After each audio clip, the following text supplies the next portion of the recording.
The Centauri Nebula churned with violent storms of plasma and ionized gas, a celestial maelstrom that had claimed countless ships over the centuries. Captain Amanda Reynolds stood at the helm of the Lucky Break, her eyes fixed on the swirling purple and blue chaos ahead. The salvage vessel's reinforced viewport barely contained the magnificent destruction unfolding before them. "Cap, those energy readings are off the charts." First Officer Jack Morgan called from his station, his weathered face illuminated by the glow of multiple warning indicators. "The next plasma surge could fry our shields completely."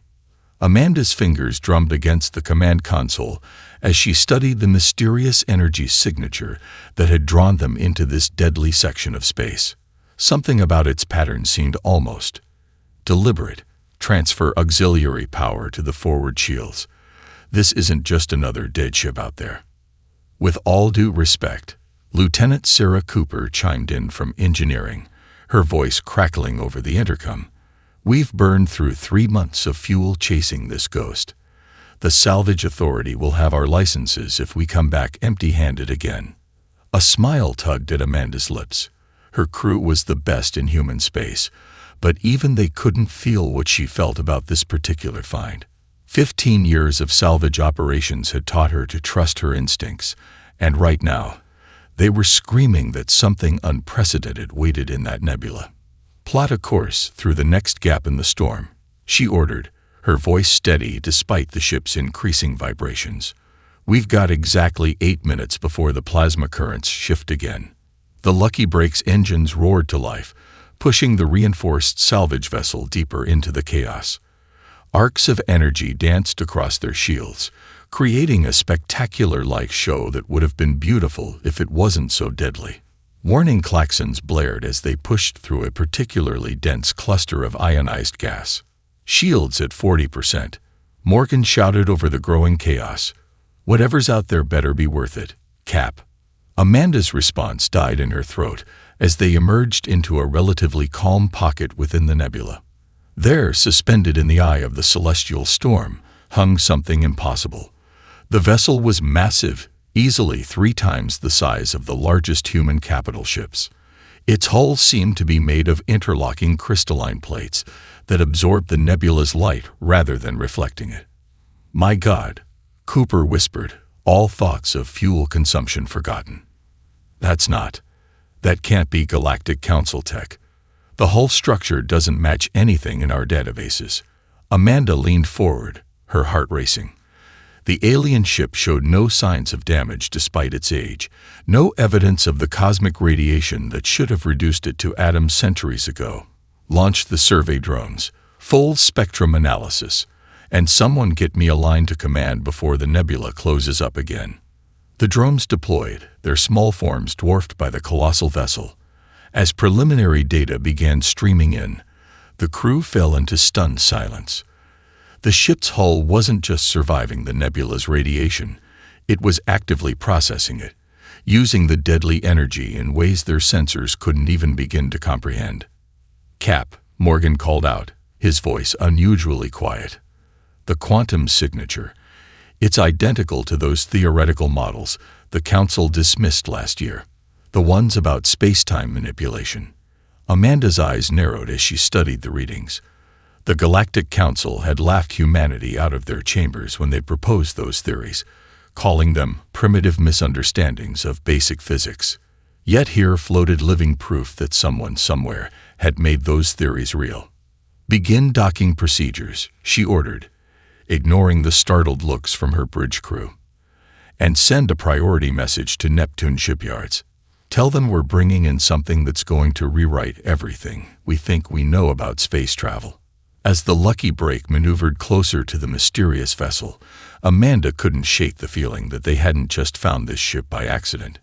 Somehow, deep in her bones, she knew that humanity had just taken its first step into a much larger universe, and nothing would ever be the same. Dr. Michael Harrison ignored the disapproving murmurs from the Galactic Council's xenorchaeology team as he pressed his hand against the crystalline hull. The massive vessel now rested in the heavily guarded Dock 7 of Neptune shipyards, its mysterious surface reflecting the harsh industrial lighting in ways that defied conventional physics. Dr. Harrison, the lead council scientist, a towering Proximan named Velzar, called out with barely concealed disdain, "Your primitive scanning methods will reveal nothing that our quantum resonance probes haven't already determined. This is clearly a ceremonial vessel, nothing more." Michael smiled but didn't turn around.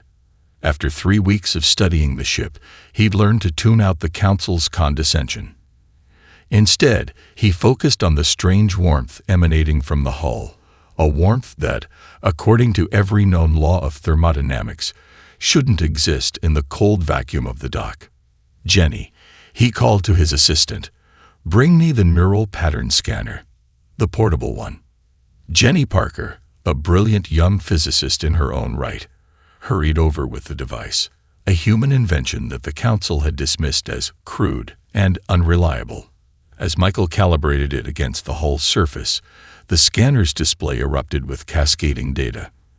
"That's impossible," Jenny whispered, her eyes widening as she studied the readings. "The crystalline structure, it's not just conducting energy.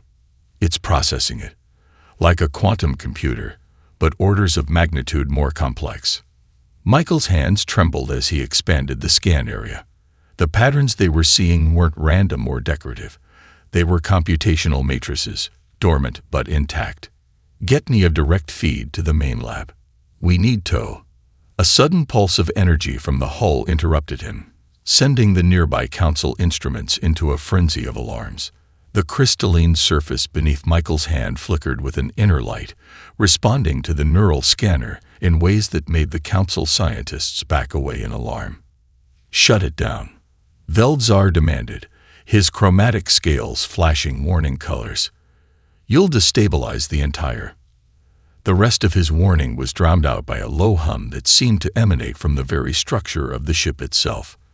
Patterns of light raced through the crystalline hull like digital lightning, forming complex geometric shapes that shifted faster than the eye could follow.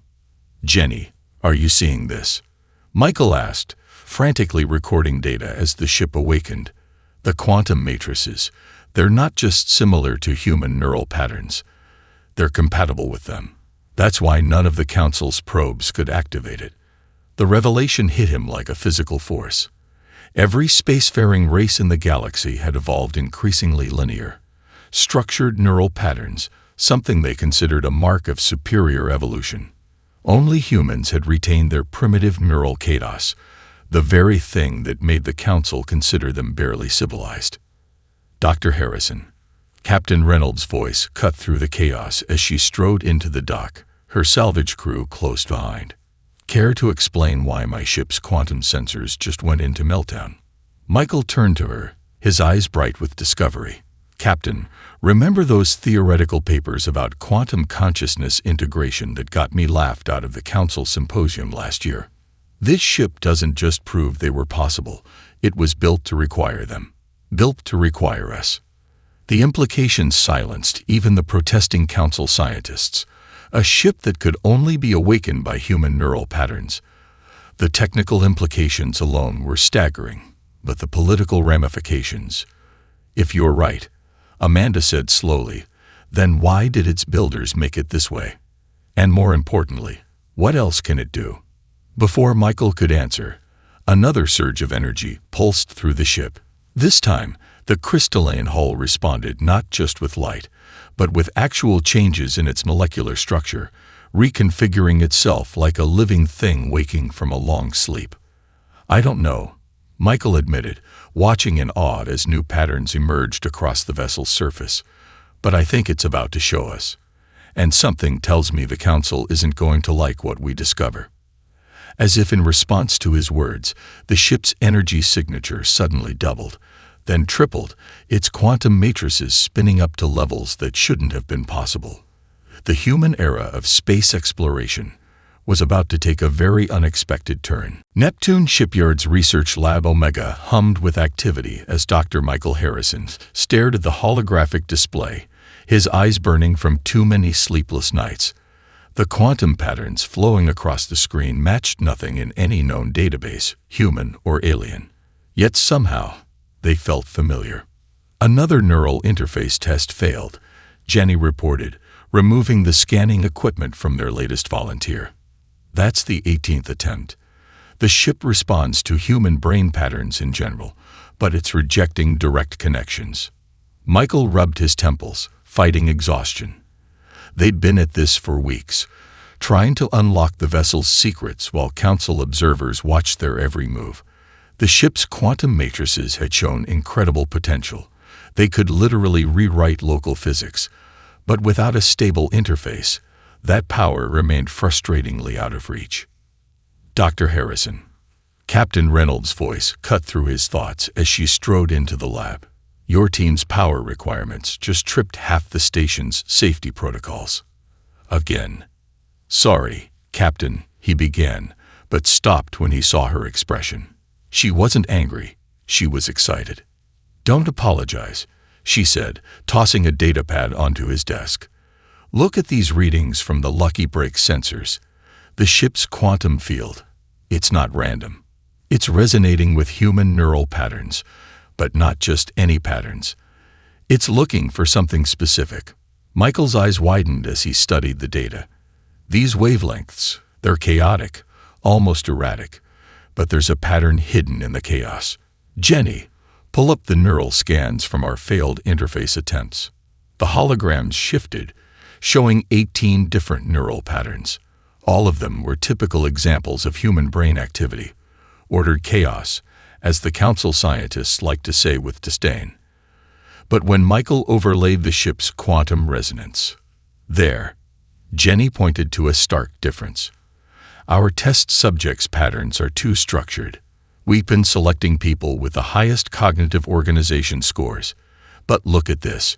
She pulled up Captain Reynolds' neural scan from her initial encounter with the ship.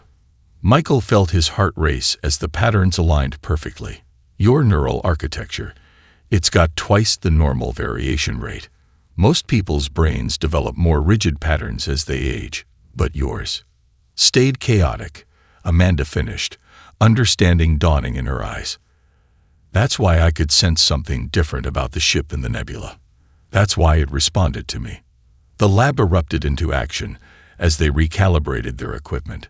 This time, when Amanda approached the neural interface chamber, the ship's crystalline hull began to pulse with anticipation. Are you sure about this? Michael asked, preparing the connection sequence. The energy levels we're seeing. This could be dangerous. Amanda smiled as she settled into the chamber. Sometimes you have to roll the dice, Doctor. Especially when the house always wins. The interface activated, and for a moment, nothing happened. Then the ship's quantum field synchronized with Amanda's neural pattern, and reality itself seemed to hold its breath. Energy levels rising, Jenny reported, her voice tense. Quantum matrices are aligning. Wait, something's happening. The ship's crystalline hull transformed, becoming simultaneously solid and fluid, its structure shifting in ways that made the Council observers take several steps back. But it was the spatial distortions around the vessel that truly shocked everyone. Space itself rippled like water, responding to commands that existed only in Amanda's thoughts. It's not just a computer, Amanda's voice echoed through the lab, filled with wonder. It's a key. The quantum matrices, the neural interface, they're tools for rewriting the laws of physics themselves. Humanity couldn't build this technology because we were thinking too linearly. We needed our chaos. Michael watched in awe as small objects around the lab began to float, caught in localized gravity fields that shouldn't have been possible. The Council was wrong. Our primitive neural patterns, our disordered thinking, they're not weaknesses. They're exactly what the ship's creators were looking for. Through the neural interface, Amanda felt the ship's full potential unfold in her mind. Doctor, she said, her voice barely a whisper, I think it's time to show the galaxy what primitive humans can really do. The quantum fields pulsed once more, and in that moment, the future of human spaceflight changed forever. The emergency alert shattered the pre-dawn quiet of Neptune shipyards. Dr. Michael Harrison burst into the command center to find Captain Reynolds already there, her face illuminated by the harsh red glow of warning displays. "New Eden colony is gone," she said without preamble, her voice tight with controlled fury.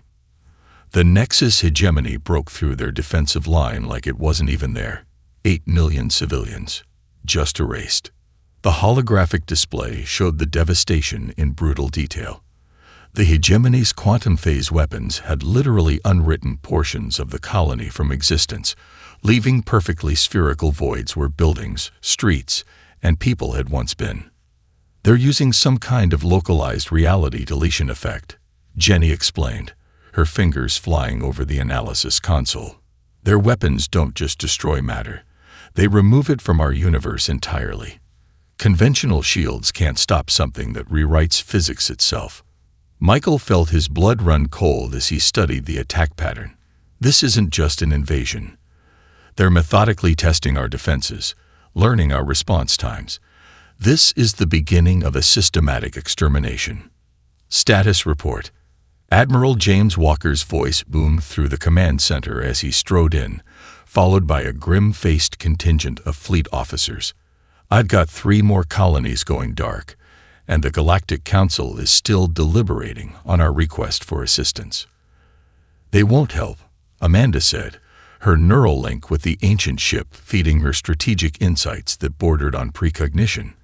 "The hegemony has convinced them that humanity is too dangerous to survive. Our chaotic development threatens their ordered view of technological progression." The Admiral's face hardened as tactical displays showed more hegemony vessels emerging from quantum space. "Then we stand alone. But our conventional weapons are useless against their phase technology. We need to wake up the ship," Amanda interrupted, causing all eyes to turn to her. "Not just the research tests we've been running. We need to fully activate its weapons systems." Michael stepped forward, understanding dawning in his eyes. The quantum matrices, they're not just for computing. The entire hull is a reality engineering platform. If we integrate it with human weapon designs, we could match their phase technology. Jenny finished, already running simulations. Maybe even exceed it. The ship's creators clearly understood how to manipulate fundamental physics. Admiral Walker studied the preliminary data with growing interest. "How long to get it combat ready?" "That's the problem," Michael admitted. "The neural interface is incredibly demanding. Most humans can't handle more than a few minutes of connection. Even Captain Reynolds." "I can handle it," Amanda cut in, her voice certain. "The ship, it's been teaching me. Every time we connect, I understand more. Give me weapons control and a decent targeting system, and I'll show the hegemony what happens when you back humans into a corner." The Admiral was silent for a long moment, weighing the fate of humanity against an untested weapon and a captain's determination. Finally, he nodded. "You have 6 hours to get it ready. The hegemony's main fleet is headed for the Sol system, and if we can't stop them there—" He didn't need to finish the sentence. Everyone knew that Earth's defenses wouldn't hold against weapons that could delete reality itself. "One more thing," Amanda added as the command center erupted into action. "We're not calling it the ship anymore. From now on, it's the Starkiller." As klaxons wailed and emergency crews scrambled to prepare for humanity's greatest battle, Michael caught Jenny's eye. "Why Starkiller?" Amanda's smile was fierce as she headed for the neural interface chamber. "Because by the time we're done, the hegemony will learn that humans don't just adapt to advanced technology. We transform it into something the galaxy has never seen before." The ancient vessel's crystalline hull began to pulse with newfound purpose, its quantum matrices already reconfiguring to accommodate the weapons humanity would graft onto its frame. The race to save Earth had begun. "Quantum matrices at 70% capacity," Jenny called out, her voice barely audible over the whine of power conduits. "Weapon integration protocols initializing." Neptune Shipyard's Dock 7 had transformed into an improvised warfare laboratory. Teams of engineers swarmed over the Starkiller's crystalline hull, grafting human weaponry onto ancient quantum technology, while Dr. Michael Harrison supervised the neural interface modifications. "How are you holding up?" he asked Captain Amanda Reynolds, who lay in the enhanced interface chamber, neural connectors threading through her hair like a crown of silver wire. "The ship." Amanda's voice was distant, her consciousness split between her body and the Starkiller's vast quantum network. "It's not fighting the weapons integration. It's adapting, evolving, almost like it was designed for this." Michael checked the neural feedback readings and frowned.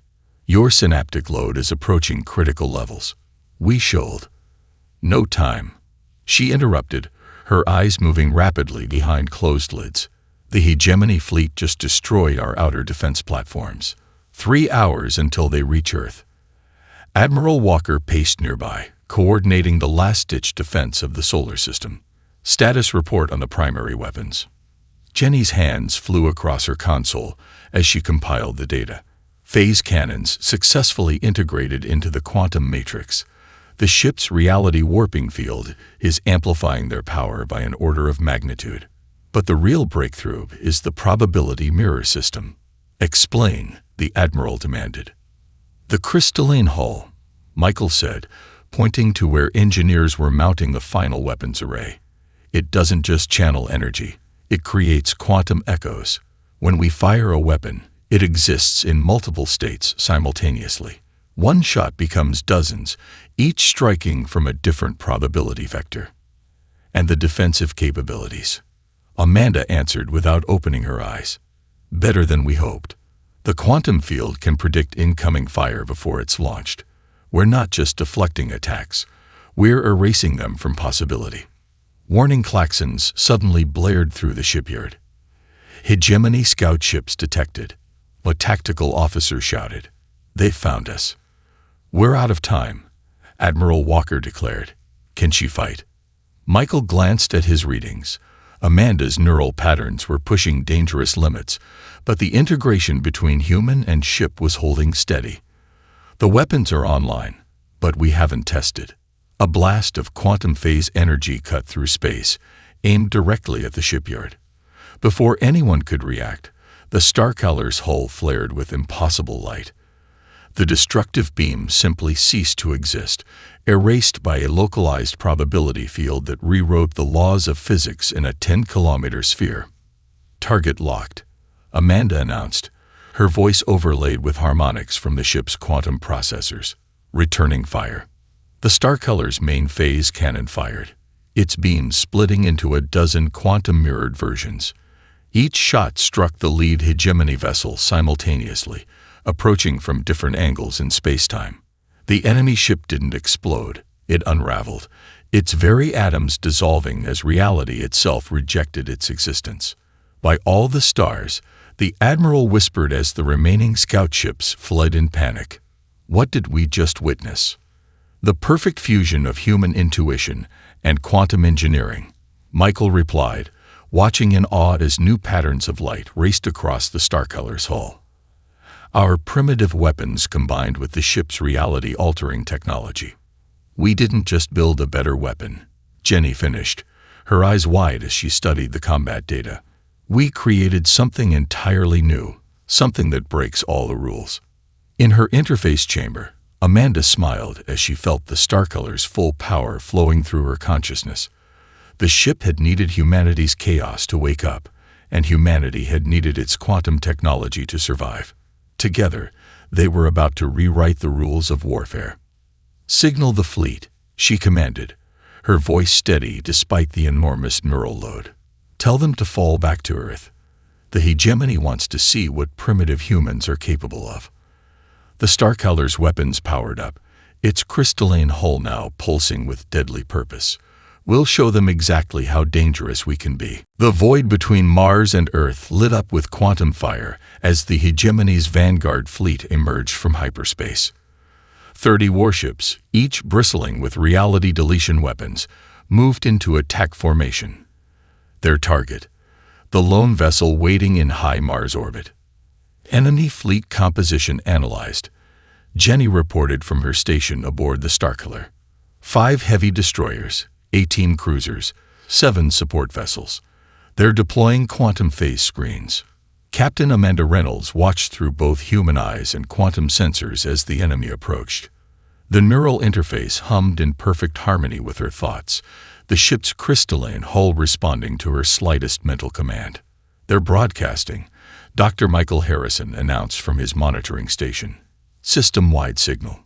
The holographic display flickered to life, showing the Hegemony Fleet Commander, a towering figure whose cybernetic enhancements gleamed with deadly purpose.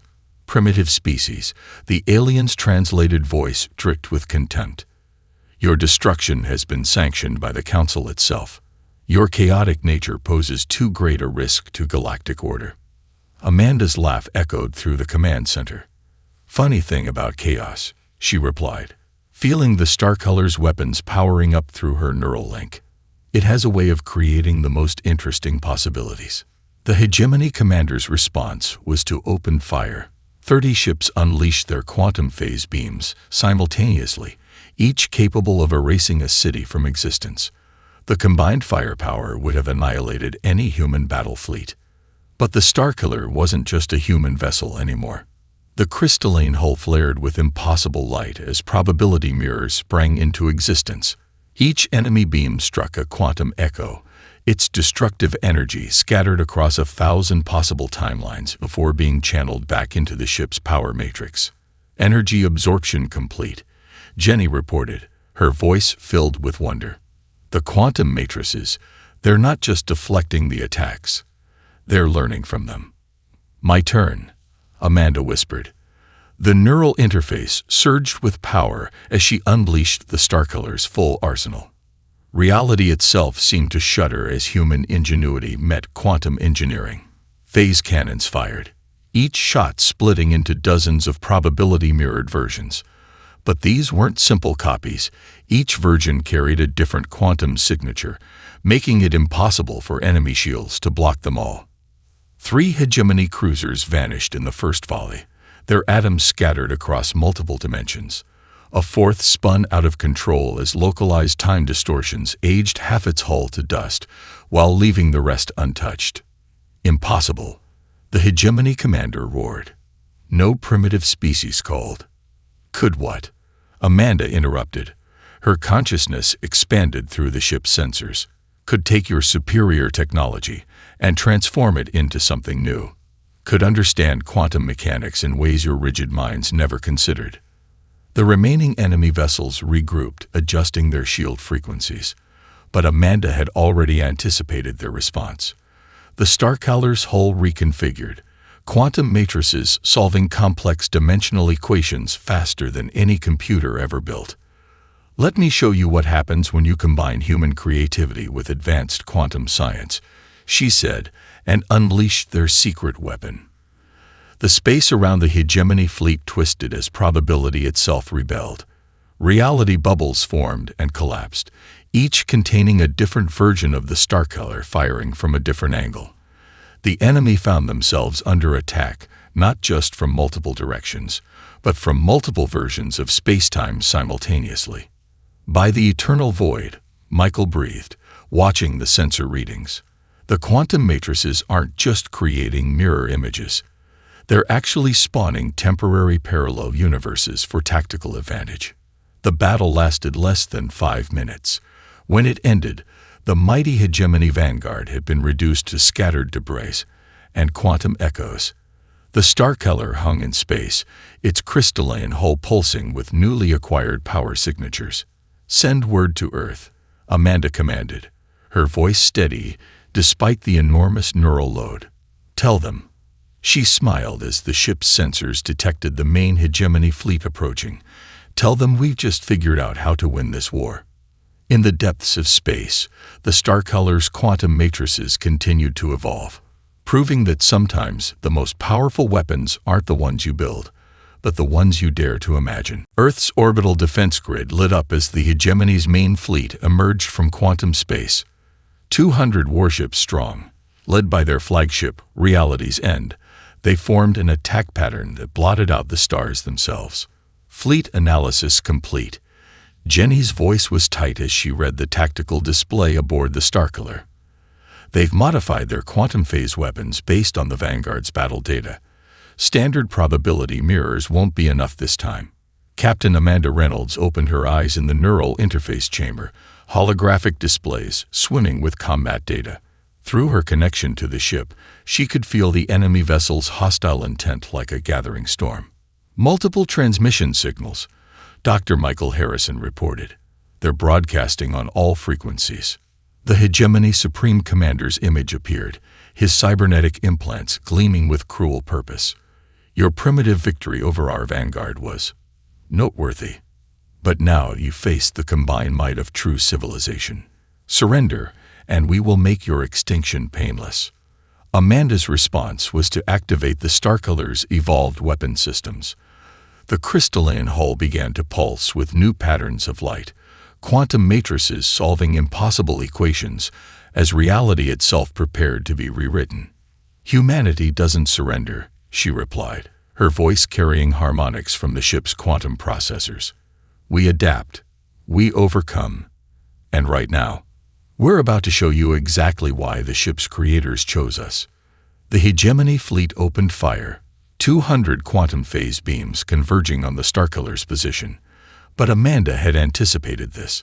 The ship's hull fractured into 1,000 quantum states, each one existing in a slightly different dimension. The devastating barrage passed through empty space as the Starkiller existed everywhere and nowhere at once. Neural load at 90%. Michael warned, watching Amanda's vital signs. The quantum matrices are approaching theoretical limits. Amanda smiled, despite the strain. Then let's exceed those limits. Jenny, activate the reality cascade protocol. But that's untested, Jenny protested. The power requirements alone cooled. Trust me, Amanda interrupted. The ship, it's been preparing for this moment.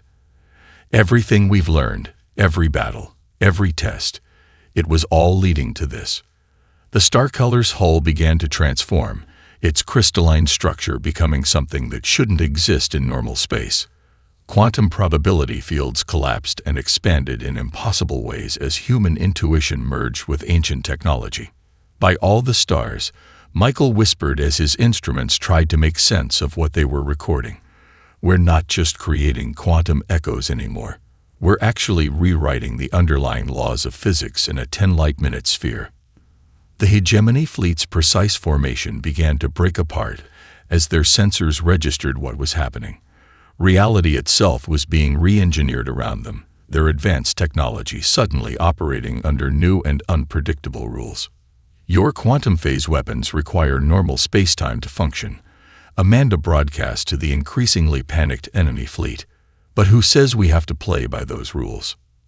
The Starkiller struck back.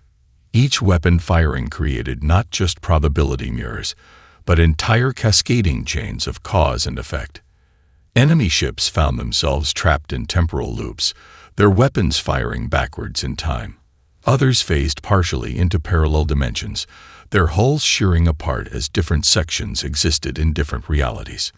Impossible. The Supreme Commander raged as his flagship's quantum shields failed under attacks that came from futures that hadn't happened yet. No primitive species could comprehend such. That's your problem. Amanda cut him off, pushing the neural interface to its absolute limit. You think our primitive nature makes us inferior, but chaos, creativity, imagination, they're not weaknesses.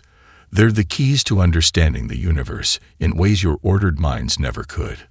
The battle reached its crescendo as the Starkiller unleashed its full potential. Reality cascades rippled through space, each one carrying the combined power of human determination and quantum engineering.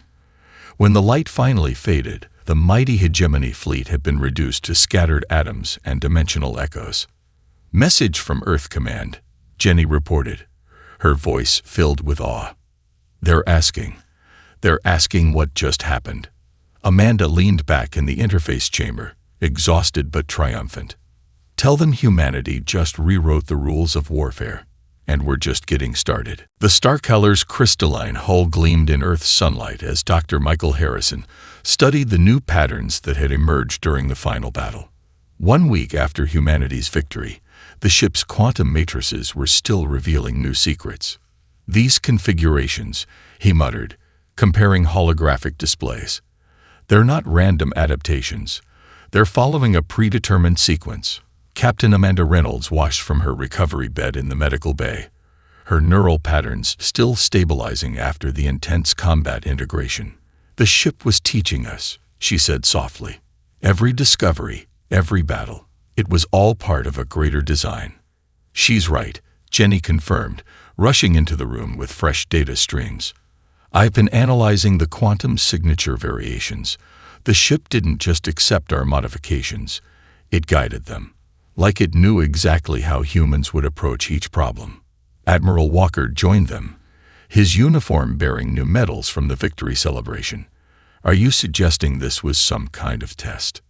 "Not just a test," Michael replied, his eyes wide as the final pieces fell into place. "A selection process.